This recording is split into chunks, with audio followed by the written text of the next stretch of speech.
Welcome to Conversations with Frank Fabozzi. I'm Frank Fabozzi. This series is brought to you by the CFA Institute Research and Policy Center. Today's interview is a departure from my usual conversations with individuals who are thought leaders and leading practitioners about their personal journeys, accomplishments, and perspectives. Instead, we're here to recognize and celebrate a major milestone in the world of investment research, the 60th anniversary of the CFA Institute Research Foundation. For 6 decades, the Research Foundation has served as a cornerstone of independent practitioner-oriented research, advancing the global investment profession through a wide range of high-quality publications, thought leadership, and educational initiatives. Its work has informed generations of investment professionals and contributed meaningfully to the body of knowledge that underpins sound financial decision-making. Joining us today are two distinguished members of the Research Foundation who will help us reflect on its legacy, discuss the Foundation's evolving role in an increasingly complex investment landscape, and share their vision for the future. That is, we have Dr. Joanne Hill and Larry Siegel. Joanne is a leading voice in the investment community.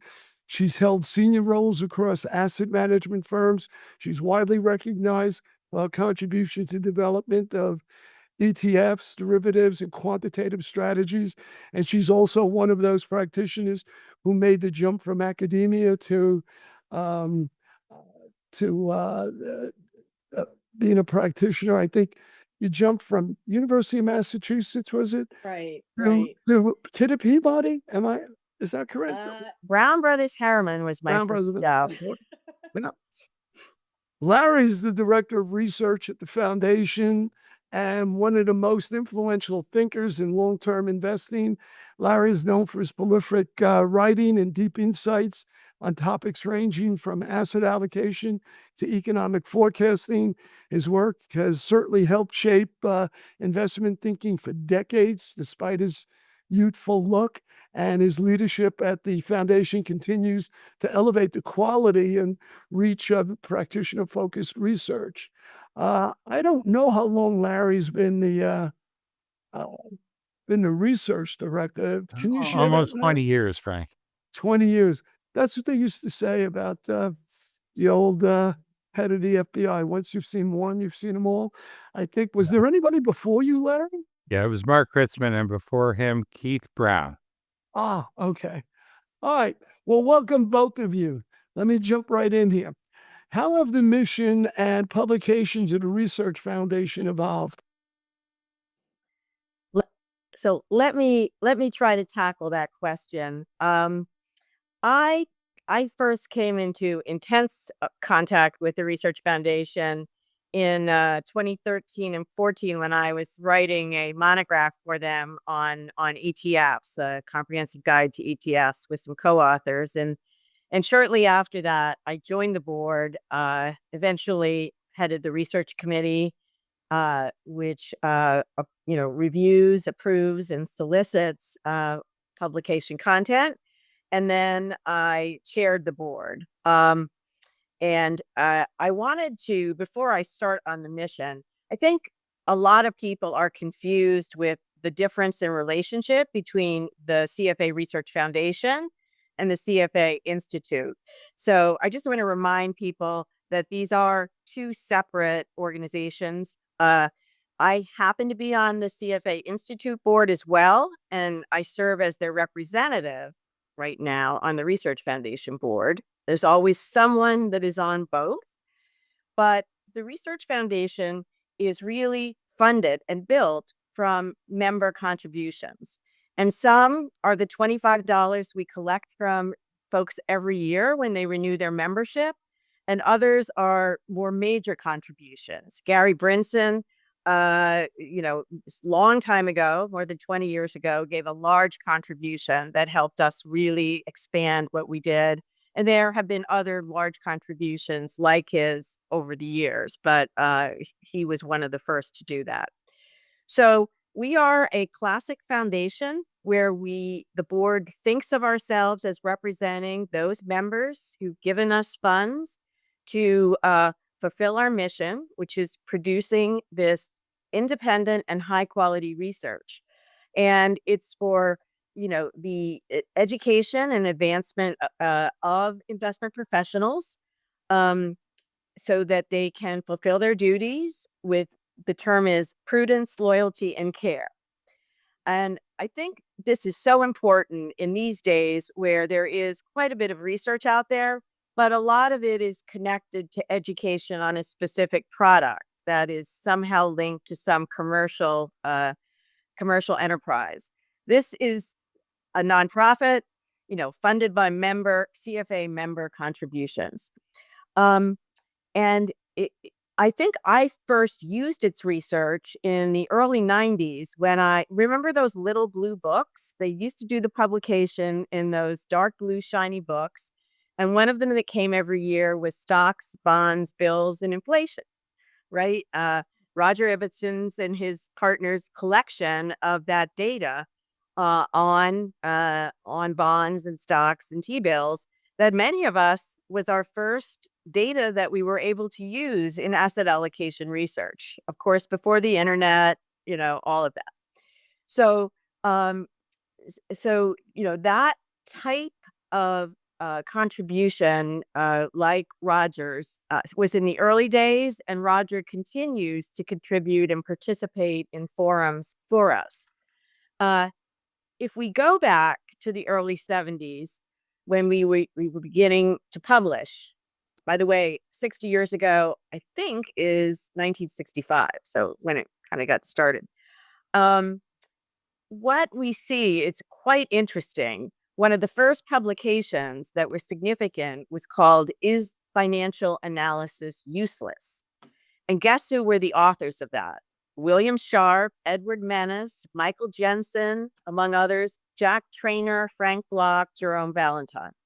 So at this point in the 70s, the new things in that we take for granted in modern finance today, efficient market hypothesis, CAPM, all of this was modern portfolio theory. This was a new thing. And I know because I was an MBA student then. And so the foundation was taking these cutting edge thinkers at the time and putting their thoughts together in publications. Another early publication was a biography of Benjamin Graham and talking about his contributions. And then there was the Ibbotson Stocks, Bonds, Bills, and Inflation. So those were kind of the early day ones. Today, we have some topics like the debate of active passive that have endured. And if you look at our publications in the last year, you will see two on how active and passive approaches work together. One by Brian Singer and Lotta Moberg, and another by Mark Reingeman and Kenneth Blay. All right. But you'll also see in the last couple of years an intro to alternative credit, a handbook of artificial intelligence. You'll see a literature review of private equity.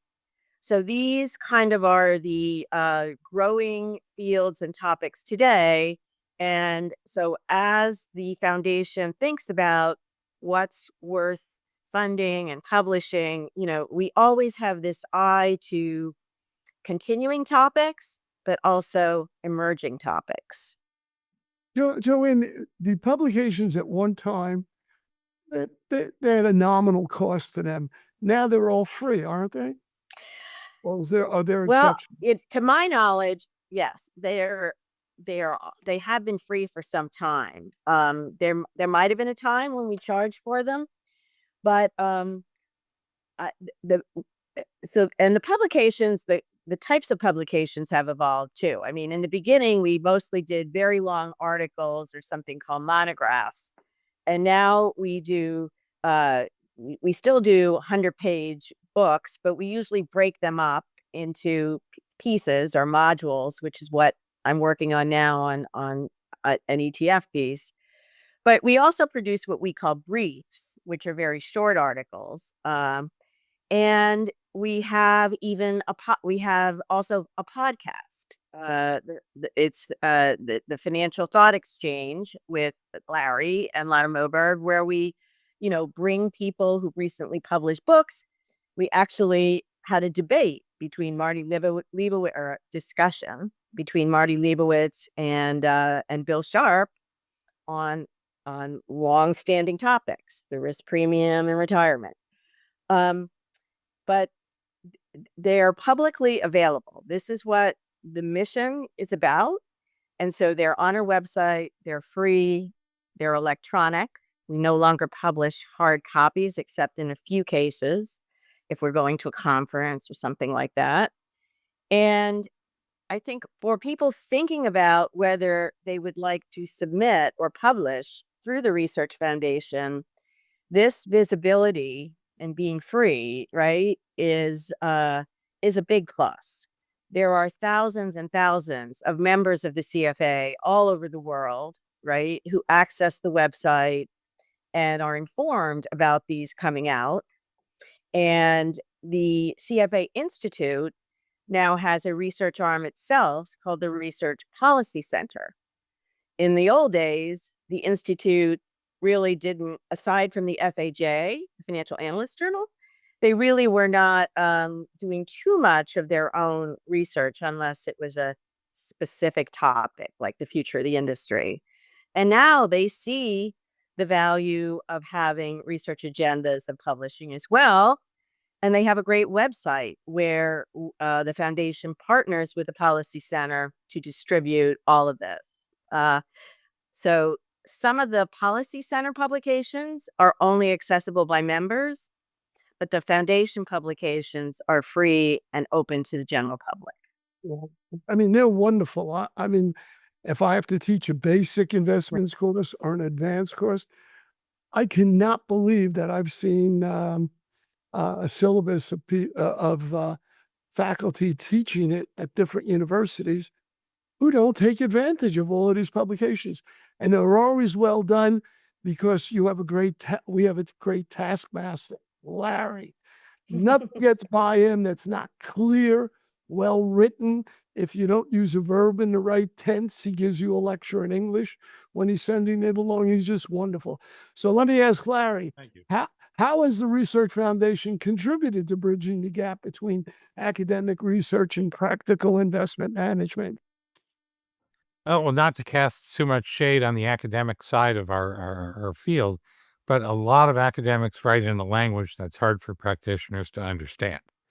And yet practitioners often do their own writing, and a lot of that is oriented around a specific firm or a specific product.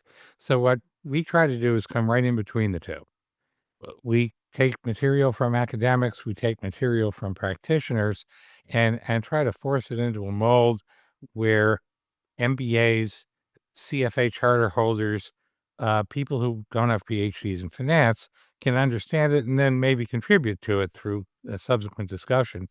And I guess what Frank is saying is that I've kind of edited these books and briefs to get a tone that's accessible to just about all practitioners. We're trying to make it not too hard, but not too elementary either. Well, Joanne, you answered part of this question I have, but let me just repeat it. I'd like to look at the business model behind the Research Foundation. How is it funded? How does it prioritize and select the research it supports? And in particular, how are the topics and contributors identified for the foundation's educational and thought leadership initiatives?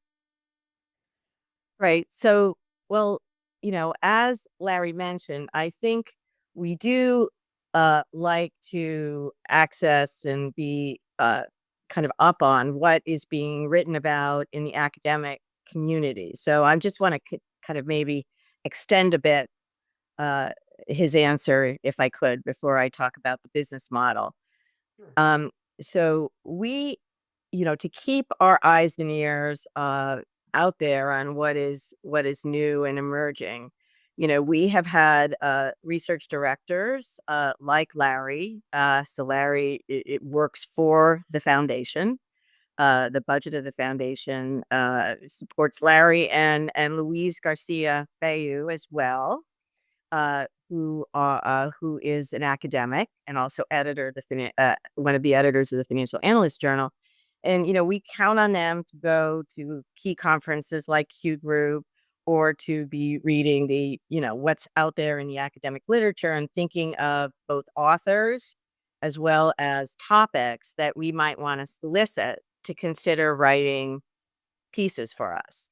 Uh, for example, that's how we came upon getting Larry Harris to write a piece on trading and market microstructure, which I use in my class, and I'm sure others do too.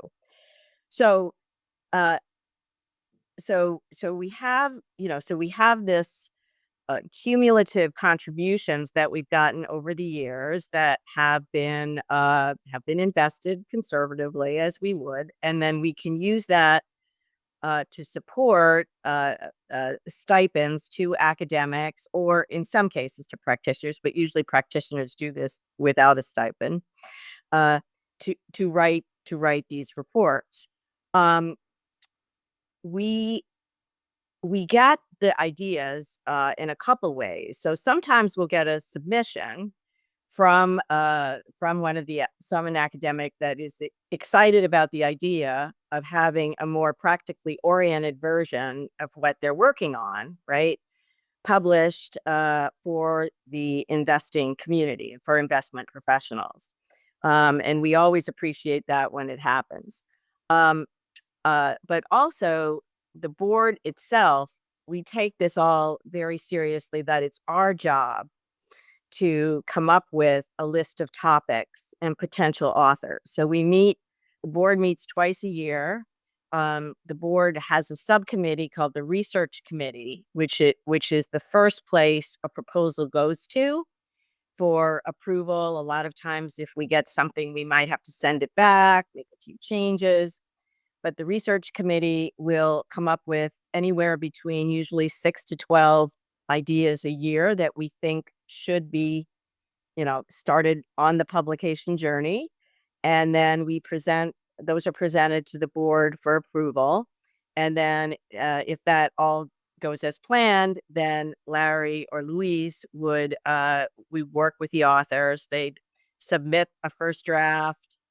It doesn't go right to publication. Larry and Luis are very helpful in a lot of times to make it more readable and to make it conform to what we're looking for in terms of the level and quality of publication.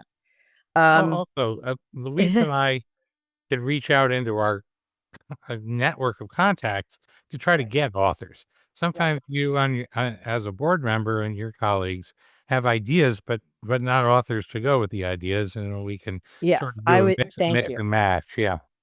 Yeah, I was going to get to that because Larry, with all his connections in the academic community and in some cases practitioner community, as well as Luis, yeah, we usually are long on ideas but short on who will do the writing, and so that is it's very helpful to have that. Because Larry, what would you say? What percent come from submissions versus solicitations, where we start with a topic? Well, I'm going to say 25% come in from the outside, Right. and 75% originate in the foundation, and then we go out and try to figure out who would be best to Hmm. write about it. And some of the people who we think are best are interested. Usually, it's a bit of a struggle to find somebody who's going to write. It could very easily be 25 to 50 pages for a brief. It's not that brief. Right. And I think 75 to 150 for a monograph, which is essentially a book. So this is a major piece of work. We're asking them to do it for a small amount of money or nothing. But then we're going to give them an audience they wouldn't otherwise have in the practitioner community, which helps them. And I think that the CFA Institute now, with its Research and Policy Center and its upgraded website, has been so helpful in getting the word out about our content. Not only do they feature it in a prominent section of the CFA website, they also often record, there'll be a podcast on it or a short video, a summary. So Allison Adams, who heads that, she's very connected to the Research Foundation and is looking for, working with us. If we have something new coming out, they'll make sure that that it is it's given enough airtime and marketing emphasis so that the word gets out about it. So that's really helpful in the last few years. Thank you. Larry, I'm going to ask you a question, which you're going to have several people calling you up and thanking you for mentioning their name, and other people who are going to be upset and say, why didn't you mention my work? So here's the questions. The question, what are some of the most influential pieces published by the foundation that you would highlight as indicators of the impact it has had on research and education and investing? Well, Joanne has already mentioned a couple from the 70s. I'm going to revisit Stocks, Bonds, Bills, and Inflation for a few seconds because it was the first thing I worked on in my professional career, except for one minor project for a professor. So I began my career with Roger Ibbotson and Stocks, Bonds, Bills, and Inflation. And I hope this isn't literally true, but I may end my career with the same thing, because we're planning a century edition. The first edition and all subsequent ones have covered data from 1926 to the present, whatever the present was. And so we're going to have 100 years of data at the end of this year. And we're going to have a century edition, which will cover that long period of time, which shows you one of the advantages of having a foundation with a long life. Yet you can do things that really extend through history. And we at that time covered only the United States, the only place that had that kind of data, but are trying to extend it internationally also. We recently got a submission of Chinese stocks, bonds, bills, and inflation. 60 years ago, China didn't have a capital market of any kind, and now it's one of the largest in the world. So amazing amount of change. I would like to mention a few different genres that one is a tutorial. We published Fundamentals of Futures and Options by Roger Clark, Harin Da Silva, and Steve Thorley. It basically tells students, professors, practitioners what they need to know in order to begin to function in the world of futures and options, and we've kept it up to date. Another tutorial is the piece that Joanne mentioned on ETFs, although it's more than a tutorial, I think. And that brings up another genre, which is new asset classes. ETFs didn't exist until the early 2000s. Now they're a very large part of the investment business. And so we've followed that path. We have looked at new styles of investing. In 2020, we published a monograph on ESG, environmental, social, and governance investing, to try to understand that trend and both upsides and downsides of it. Yet another genre is just current issues. Joachim Clement, former chair of the board of the Research Foundation, wrote a piece called Geoeconomics, the interplay between geopolitics, economics, and investments.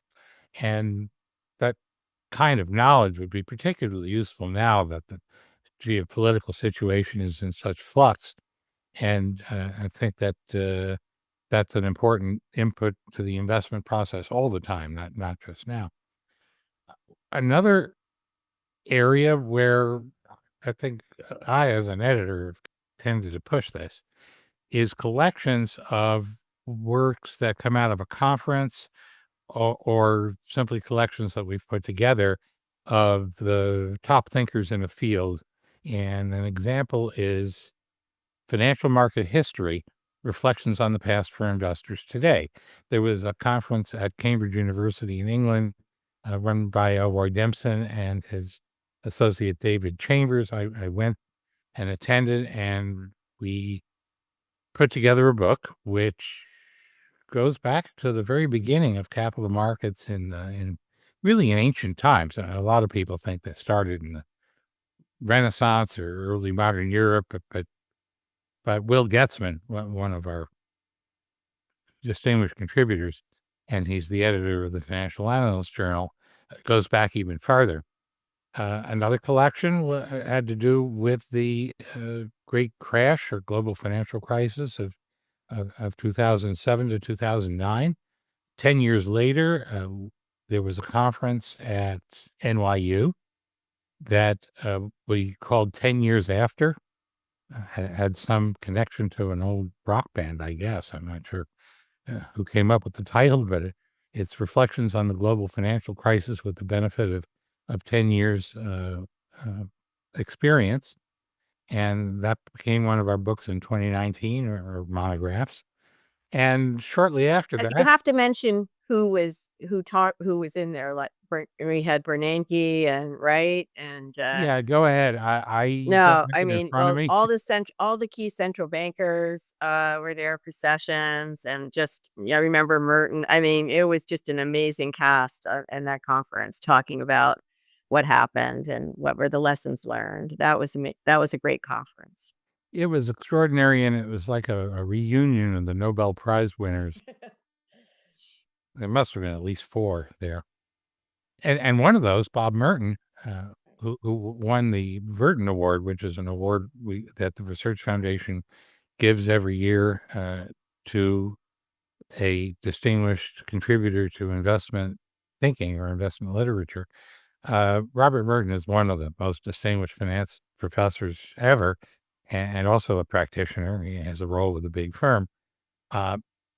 We It was a 75th birthday, and we organized, along with a commercial sponsor, a conference at MIT. And the book that came out of that, which also had a all-star cast, is called Robert Merton and the Science of Finance. And then it was a lot of fun to be there, and it was even more fun to put together the book. Then and I'm going to close my recitation of the greatest hits here with an extraordinary piece put together by our former executive director, Bud Hazlitt. And it's called Investment Luminaries and Their Insights, 25 years of the Verton Award. And what Bud did was to interview or get correspondence with all of the living Verton Award winners. There's about 20 of them. And Excuse me, make a Larry, yeah. could you explain to people what the Burton Award is? James L. Verton was a financial analyst who was very highly regarded during his lifetime, and he has an award named after him that was started in 1996 by the Research Foundation and in his honor, and we gave one initially to Harry Markowitz, Bill Sharp, Roger Ibbotson, Rex Sinkfield, the kind of founding fathers of the business and of the academic side of the profession. And then we've simply continued to do that. The latest winner who received the award at the Q Group just a couple of days ago was Mark Kritzman, who actually was my predecessor as research director here at the foundation. Does that answer your question, Frank? Yeah, no, that's fine. I know what it is. I just The didn't question know. is whether I know what it is. No. What our audience knew what it was. That was the purpose. If I knew more about Jim Verton and why the award was named after him, I would tell you. Joanne, do you have any insight on that? No. But there were a few people who were around when he was, and I think he was he was influential in the Chartered Financial Analyst Society as well as the foundation.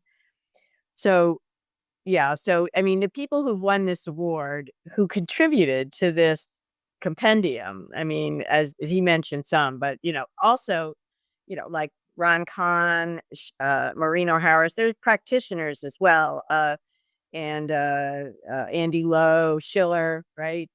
And, Right. and, and what was cool was Bud got all of these people. He sent them all a form letter, and they talked about what were their most influential publications that they read that impacted them, right? He got them to say what their biggest accomplishments were, what lessons they learned. It's really neat to see in one document all of these thought leaders that we respect, Yeah, give he give the even highlight. Right. got into their psychology a little. Say, what Yes. would you do Yes. differently? Do you have any regrets? What would you advise a young person to do who wants to succeed in this field? And I think I think everybody should have a copy. And by the way, that I believe that many of these can be printed on Amazon on demand, and Right. it's a very Right. small fee of $9. So So it's not just a website. right, and I have to mention this because, 4 of the, award winners, were deceased at the time this was published. Jack Bogle had just passed away, Peter Bernstein, and Bill Faust. And I had the great pleasure of writing up, something about Jack Trainer and how Mm. he might have answered this. I got to know Oh, him over the years at that's Q fine. Group, and others wrote, for Peter and Jack Bogle. So there's even sort of responses or memoriams in there of those who no longer are around to talk about to respond to the questionnaire. So We actually had a little competition. I wanted to write the one for Peter Bernstein, but Mark Pritzman wound up doing it. That's okay. We were both good friends of his.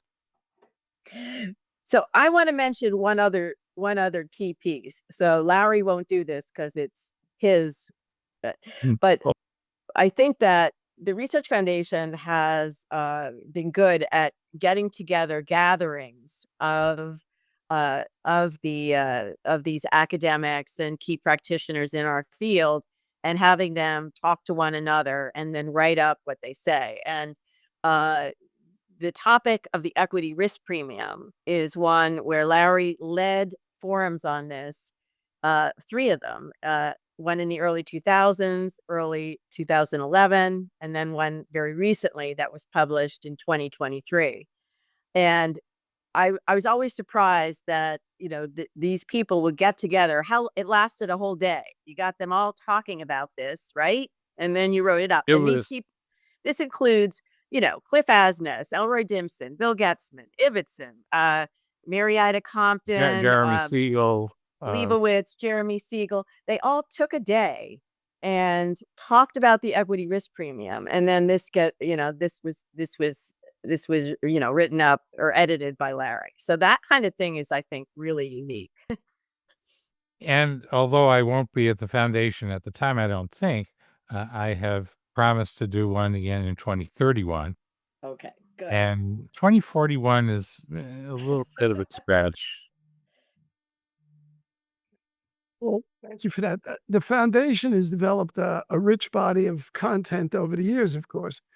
Can the two of you talk about the range of formats that the foundation uses to share its work, such as articles, monographs, books, interviews, and other media, and how that variety supports its educational mission?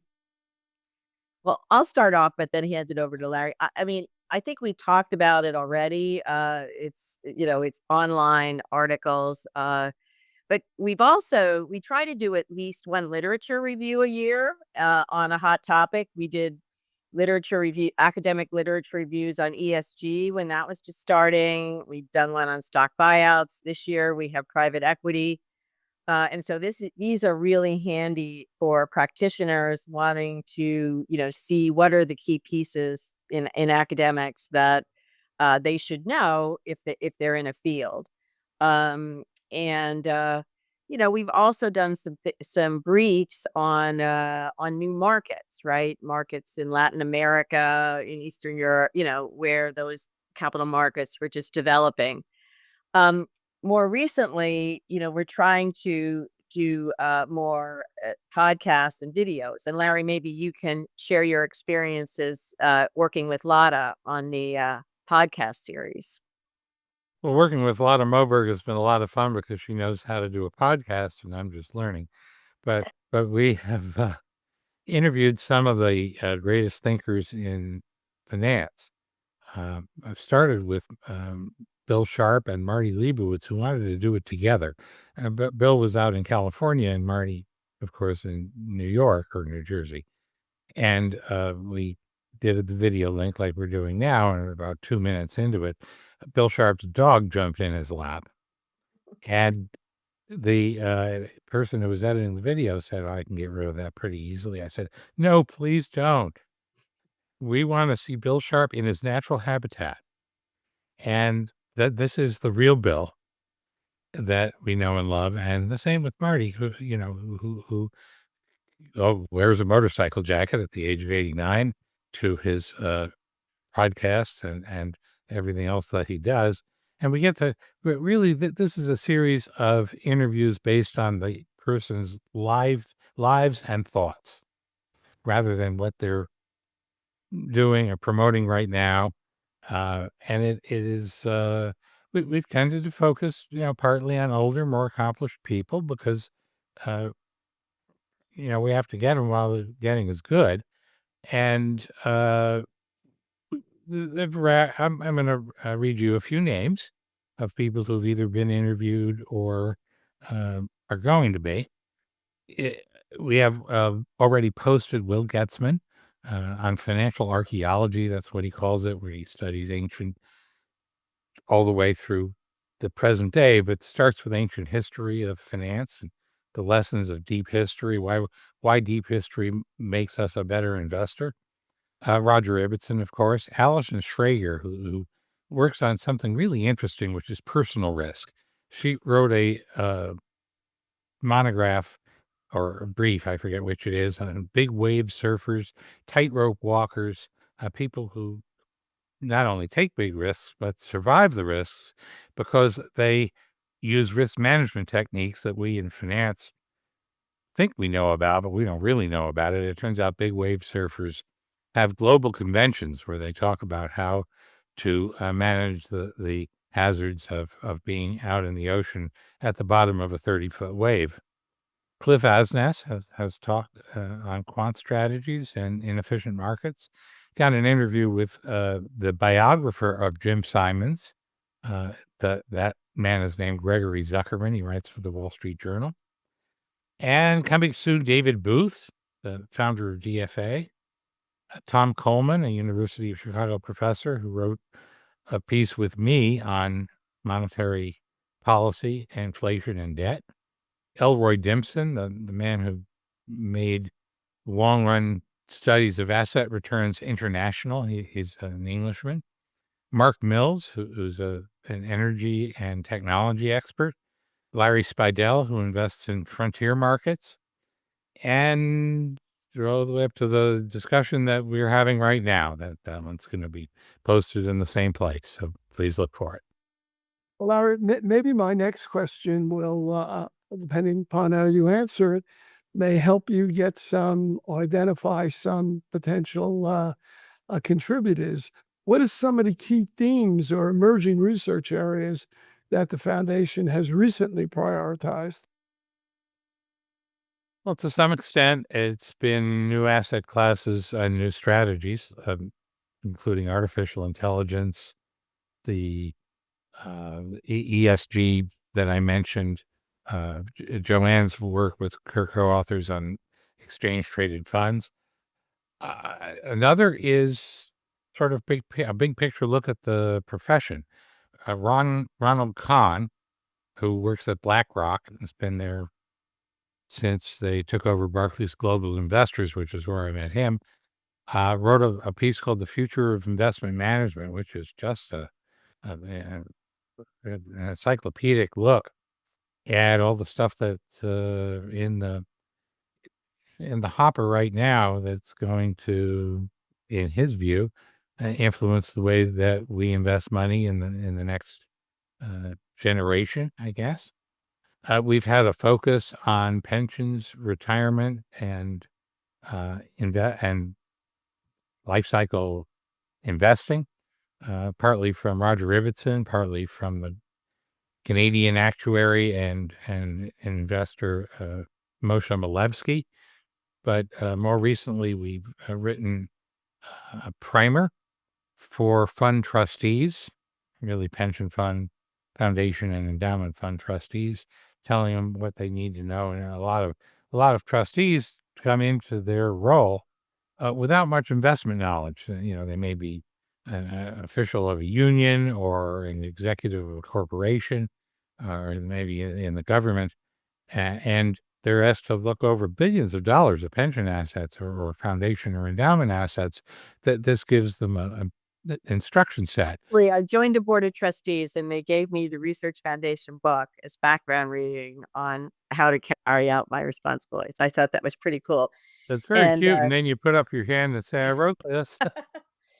the other fun thing I went to an event at the firm I consult with, Vest, and we had just hired someone from Dimensional Fund Advisors, which I think is David Booth's firm, and she said, "Oh, I'm so pleased to meet you. We had to read your Research Foundation book on ETFs that went for our training program at Dimensional." It's like that. That's good. So I think the publications are used in classrooms and in training, so that's heartening. Well, I was at the Q group with Joanne just a few days ago, and one of the young people who came to the Q group for the first time, this wasn't this time, but a few years ago, said, "Wow, there are people here I've only heard about by reading books." And so these are some of the books. As the Research Foundation looks ahead, I guess the next milestone will be the 70th anniversary. What lasting impact or legacy would you like to have on the investment profession, especially for young investment professionals and students? Well, yeah, let me try to tackle that one. Well, I think one of the takeaways I hope people get from this webcast or webinar is that we are looking for good ideas to publish on, and we are open to hearing from those of you who think you have topics. We are also open to submissions from those who would like to write with us. And we are always open for more donations. If you like what you hear here, the more contributions we get, the more of this we can do. And I think that for young professionals, um, it's hard these days to find uh, the quality and integrity of a place like the CFA Institute and the CFA Research Foundation as a source of educational materials, right? So much of which you pull down from the resources online is biased by the commercial interests, right, of those that are doing the writing. And not to say our authors are all, so they're in business too. But I think they know that when they're writing for the Research Foundation, that it should be uh, as objective and non-pitching or non-commercial as possible, providing that educational information. So, so I think that the young professionals really need this type of content, and it takes so long for things to come out in academic articles or books or be incorporated in classes that this type of content is really good at staying current on emerging themes and connecting with the those that have been writing and have lots of experience in our industry, who have seen lots of different types of markets, and all of those market disruption events, so they have context that we can give them that they just cannot get from other sources.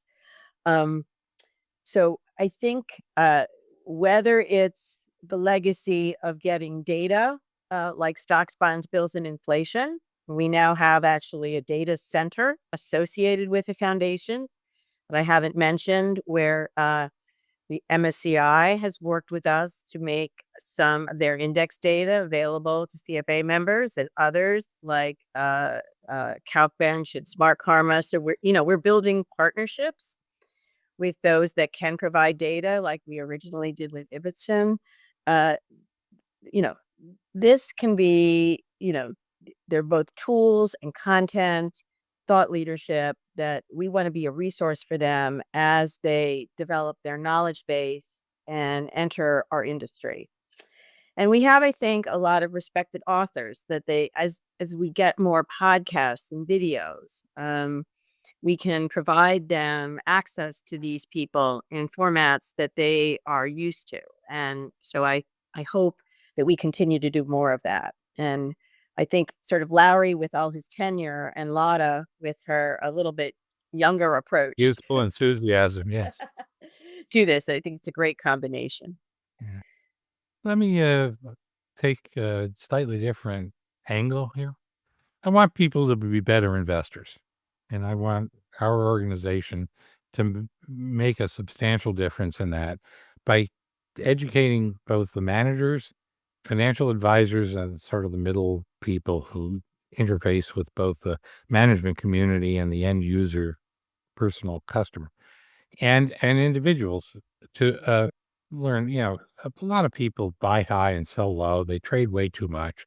They buy the stocks that have gone up the most. They don't really understand asset allocation or diversification. They don't know how to spend down a portfolio. That's probably the hardest thing to do, is figure out how, if you've accumulated some assets, how quickly to get rid of them as you get older. And I like to think that we have at the end of 70 years, looking forward to 2035, have a better population of investors who make more money by taking less risk. Well, let me follow up with that. What advice would you, Larry, would you give to young investment professionals and students on engaging with the foundation's research to establish a strong foundation in their careers? Well, I first go to our website and pick 3 or 4 pieces of literature that you think will be of greatest interest to you and read them. And then as sort of network through the references in those and the people who are, who are discussed, and read what they wrote. And most importantly, make contacts with people who are still available, still working, and call them up and say, I read your article, or I read your monograph on, let's say, active versus passive, or international, and I'd like to talk to you, get to know you a little bit. That's the only way that you really get ahead in this business, is who you know. And the people who write for us are the best people, some of the best people to know. Expect a lot of calls, Larry. Oh, My but not last me. question. No, my author's not me. Oh, okay. Well, But you're you're one of welcome the to call authors. me. You're one of Absolutely. the authors. So, do you want us to I post your was phone number? joking. My phone number can be found somewhere Well, that on the was my internet. last question. And I really appreciate it. I think this was, I think it really helps a lot of individuals understand what your goals and objectives are. And hopefully it'll bring a lot more people who sort of shied away from contacting a research foundation, thinking that it would be very difficult to write a piece for you. It's So, not. do you have any closing comments? I like your comment about contacting the Research Foundation and not being afraid to make a suggestion, submit something. We don't bite. We are actively seeking newer, younger authors, internationally as well as in the United States. Joanne, would you like to finish that up? Yeah, I would just say, yeah, we're looking for ideas for topics and for authors. And I think there is a form on the website for submitting proposals, but if you just want to contact us through that form and want to have a dialogue, that's fine too. Kurt Winkleman is the current chair of the research committee, and we would welcome both people to connect with us on topics. And also, I'll say one thing: only about 5% of CFA members check the box to contribute to the research foundation when they renew their membership. So, and usually they're pretty small amounts. So I would love to get that 5% to 10%. And because I think if you contribute, you'll use the content. So we thank the people that have given, and we hope we get more. Well, thank you very much. Thank you. Thank you. See you in 10 years. Okay. Take care. I certainly hope to see you before that, Frank. Okay.